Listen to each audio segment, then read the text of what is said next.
بسم الله الرحمن الرحیم. زه حکیم زاهد ابن جعفر طلحه دباخانه نوشهره کینټ نه.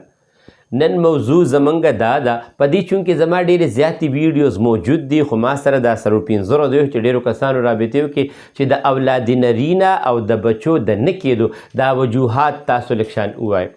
لومبۍ خبره په اولاد نرینه کې وګوره، قرآن کې الله تعالی فرمایي سورې شورا کې یهب لمن یشاء اناسا و یهب لمن یشاء ذکورا او یزوجهم ذکرانا و اناسا و یجعل من یشاء عقیما. الله تعالی فرمایي زامن ورکول زما کار دی، لونه ورکول زما کار دی، ګډ وډ ورکول زما کار دی، او چې څوک شنډو ګرځم نو څوک دې ورله ورکي. نو دا یاد ساتئ، زه څنګه ویم چې یاره ستاسو به الله زامن درکوي.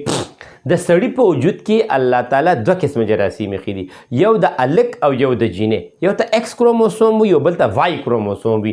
دا یاد ساتئ، د الک او د جینۍ تعلق دا د سړي سره وي، دا د زنانه سره نه وي. یو خو په دې ځان پوه کې، نو دا به سړي د وای کروموسوم د وی خوري او د الله تعالی نه دعا به کوو، الله تعالی بیا خپل فضل په دې لازمي کوي چې موږ سنت طریقه برابر کا.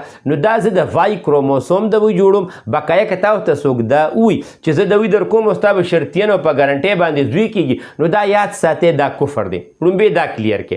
دویمه خبره دا ده چې هغه زنانه چې د کومو زنانو بچي نه کېږي، د هغې وجوهات سي، د هغې غټې 4 وجې وي. چې د کمې زنانه ماهواري په ټایم نه راځي، سپینې اوبه یې ډېرې زیاتې وي، میلاوېدو ټیم کې وجود سوځي، کوروالي ته یې زړه نه کېږي، د خپو تلي یې سوځي او تشې میتیاز یې سوځي. نو په دې کې عموما حمل وشي خو هغه ضایع کېږي. نو چې کومو کسانو ته هم دا مسلې وي، نو هغوی ما سره رابطه وکړي. زما دا دوايانې دا زه 30 سال نه د بې اولادۍ دا جوړم.